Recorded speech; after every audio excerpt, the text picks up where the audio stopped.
What's up? Welcome back. I'm John Stark from MacMovieGuy.com, your favorite blind film critic, and this is The Perfect Couple, season 1, probably the only season. Then again, we have 2 seasons of Big Little Lies, and they're talking about doing a third. So, what is a limited series anymore? We're getting another season of Beef. Nine Perfect Strangers is getting another season. It's just out of control. Um, anyway, uh, yeah, so this on Netflix. It has audio description done by International Digital Center, written by Liz Gutman, narrated by somebody I'm not familiar with, and had an impossible time trying to remember their name. It didn't happen. I'm sorry. For the blind audience, I'm wearing a purple hat backwards, black sunglasses, and I have a Falcon and Winter Soldier t-shirt on today. So, the perfect couple. Are they perfect? Are they a couple? Which couple are we talking about? What is this thing about? It's 6 episodes long. It's on Netflix. And it centers around wealthy people, basically. There's a wedding that is being set up and planned, and all the cogs are in motion. And then all of a sudden, this girl Merritt ends up dead, and her best friend is the one that's getting married, and she's shocked, and of course, doesn't want to get married. Everything just kind of comes to a halt. The police come in and they start investigating, and as it's referred, these are the kind of people who are so rich that they can afford to get away with murder, or can they? We don't know. We'll find out within 6 episodes. So, definitely lots of secrets and lies, and everybody's interesting. They have their own stories. Over the course of 6 episodes, you'll end up seeing sort of the incident transpiring over the course of, like, how did it get to Merritt being dead, and certain people will end up getting checked off your list. So if you have like a murder board, if you're doing the only murders in a building thing, you're slowly going to end up chipping away at it, because it's going to, as the cops talk to somebody and they tell their story, it'll show you what happened with that person. So that some of the more peripheral characters slowly get chipped off the list until you realize, who you think might have done it. I will say that I guessed wrong. I thought for sure I had it, and I read too much into one thing, and I was bamboozled. The show got me, and so you might get hit with a twist. Maybe I didn't catch it. I was thrown a curveball, and I took it, and it was the wrong one. Swung at the wrong pitch. So I did not guess the killer correctly. I was wrong. But yes, I suppose in itself that's a spoiler, but yes, there is a killer here. She was murdered. That's also revealed in the first episode. So things that were like first episode things are not really in a series of 6 episodes. It's kind of hard. I have to talk about something. So it's just murdered in the first episode. But they just kind of like find her body. So nobody knows really what happened or who did it. Pretty stunning cast. Nicole Kidman, Liev Schreiber, Dakota Fanning, Eve Hewson, Jack Rayner. Some really good cast members here. And it's a big ensemble, even beyond them, with the actors that I was less familiar with. They definitely reach pretty far and wide and deep.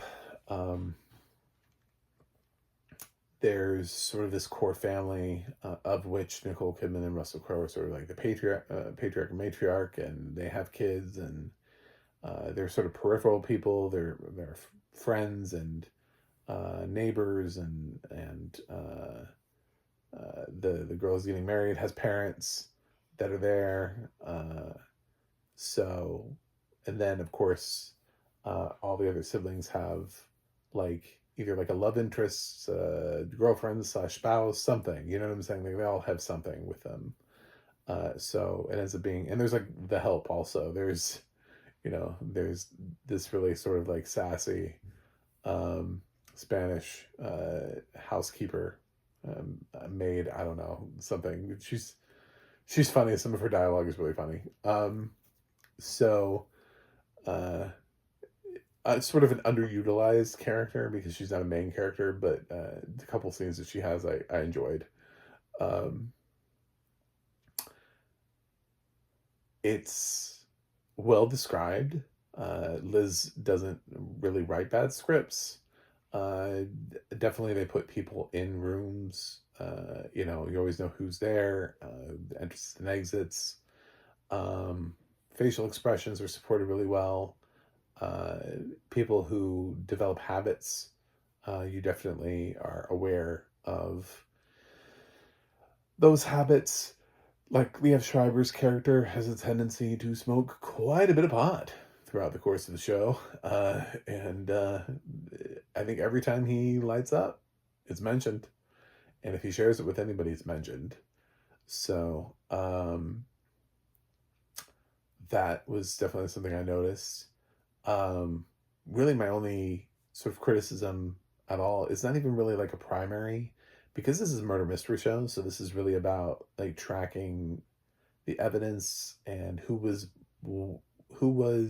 somewhere at a certain time, hearing maybe something, and trying to lay all that out, because it's hard as you're going through the series to sort of like individually pick out moments and say, oh, well, yeah, well, that was great because of how the show ended. I don't know. As I'm going along, I don't know. I have to trust that the audio description that I'm being given is great. And I do kind of feel like that they went for kind of a target I should have seen coming. It's not like it wasn't like a total like out of left field choice. But at the same time, it wasn't somebody who's on my immediate radar. So,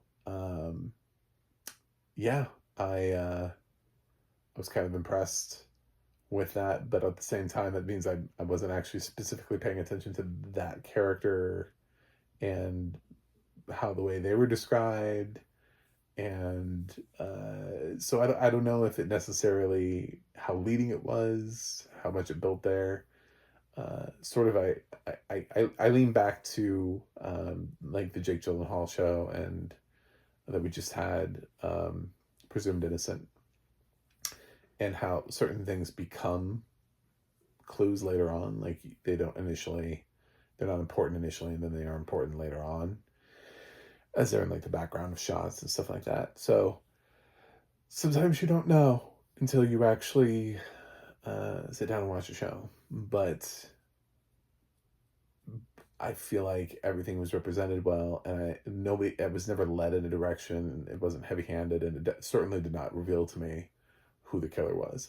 So, but one of the things it could have done better secondarily would be to lean in on the opulence of the wealthy people. Like these are all supposed to be rich people living their best lives on this fancy, like on a beach, in this mansion thing with, you know what I'm saying? Like it's, even the clothes that they would be wearing would be fancy to some extent. These are people who wake up and look pretty. I think what's interesting is they show sort of the main character getting picked up, and she gets picked up by this character Shooter, who, because her fiance or whatever is not there to pick her up yet. And he takes her out to the house, and he says something like, he's like, yeah, you can even, it's, you can do this even without a staff. Like they're walking on the beach or something, he makes some comment about, and she's like, you can do any of this without a staff. you know, coming from somebody who isn't rich, you know, she's just like, you know, like it kind of, but it addresses that question because it's like, how much do you do with a staff? Like, do you do anything yourself? You know, like, I mean, when you've grown up with housekeepers, maids, cooks, whatever, you know, like, what is it that you do? So, like, the dialogue leans into it and it tries to sort of chastise the wealthy a little bit here. Uh, and there are some twists with characters that have nothing to do with the murder that sort of make the show more interesting and make the characters more interesting. Um, but it certainly uh, always stays in this lifestyles of the rich and famous world. So, um, yeah, I would have probably leaned in more on the uh, thing. The funny thing is, I didn't look at the cast ahead of time, and I kept having a really bitch of a time picking out Liev Schreiber. I had a bitch of a time. I was like, who is that? I was like, whose voice is that? At some points, I was like, is that Russell Crowe? Is that Ron Perlman? I was like, whose voice is this? I never once thought Liev Schreiber. That's probably just the most like random interesting thing that I can bring out is I kept putting other actors in that role because I didn't want to like check Netflix. I didn't want to check IMDb, and he was too deep into the credits every episode for me to actually find out like who played it, you know, who it was. And I was like, I don't know. At one point I was even like, is it Pierce Brosnan maybe doing like an American accent? Like, I don't know. And Liev Schreiber, I was not who I was guessing like actors all over the place. I was like, they wouldn't put Ron Perlman with Nicole. Maybe they would. Maybe he's supposed to be the older spouse and she was the younger wife at the time. I don't know. Uh, you know, I mean, I had so many names going for like Mel Gibson. I never got to Liev Schreiber. I kept, I had such a hard time finding his name, and it was bothering the hell out of me because I was like, this has to be a major actor. And I kept hearing different voices, and I heard so many different actors, but I never heard Liev Schreiber. And I think that for me, that was the most fun that I had was spending 6 episodes going, who the fuck is playing this role? But like refusing to. I was like, I'm gonna get this. I'm gonna nail this. And then by the time I got done with the show, we got to the credits, like the last episode, because your autoplay, whenever you're doing on Netflix, definitely on the last episode, it'll let you play out the credits. It doesn't try to immediately put you into, because then it would be putting you into like a show that's not the same thing.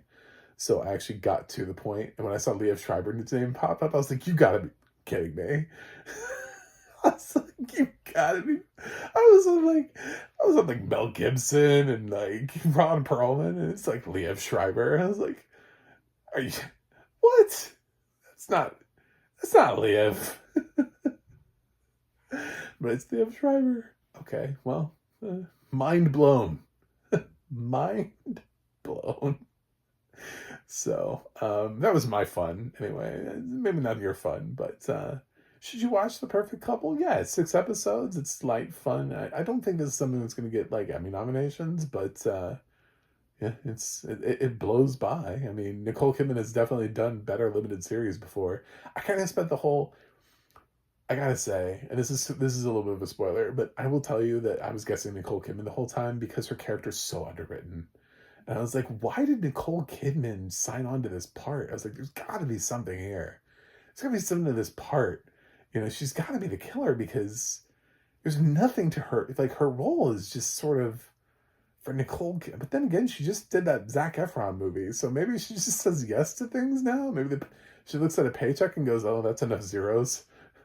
Like, I don't know. I really don't know what she saw in this role because she's had far more interesting roles before. Even her other limited series, like the role she has on Big Little Lies, is way more dynamic than this. The role that she had in The Undoing is way more dynamic than this. Here, she's just kind of like, well, thanks for showing up. You know? Cool. They give her a little bit of a backstory twist. It's not like but they don't really give her meaty scenes. She doesn't really have moments, that you would expect from Nicole Kidman. It's so weird. Dakota Fanning has more of those than she does. It's so weird that Nicole Kidman was in this role. So I was like, it has to be. Even Liev Schreiber has more to do. You know what I'm saying? Like, I feel like every Abe Hewson has more to do. Nicole Kidman just walked through the whole film, just being like, the whole series, just being like, I'm just here. I'm like, it's got to be her. There's got to be a reason she chose it. No, there's no reason. I have no reason. I don't know why she said yes to this. I would love to know. That would be my question. If I knew Nicole, I'd text her right now. I'd be like, Nicole, what was it that made you say yes to this? Because this is a nothing burger of a role for you compared to everything else you've done. I don't see what you see. Tell me what you saw in this role. What did you see in this role? And like, what was the scene that drew you to this role? I'm so interested in that. But as far as the show, check it out. There's still like 27 people left in this cast that could be killers. Don't worry about it. And yeah, you'll like it and have fun. So anyway, yeah, it was a pretty decent show. It's not mind blowing, but yeah, I liked it enough. I'll give The Perfect Couple a B+. Solid audio description. Yeah, I don't really have complaints. I just, at the end of the day, I know there are going to be other limited series that are just going to be, that have been better and will be better. This is just fine. It is perfectly fine. So it's a nice distraction. Anyway, that's it. Thank you for watching. Thanks for subscribing, and I'll see you guys on the other side.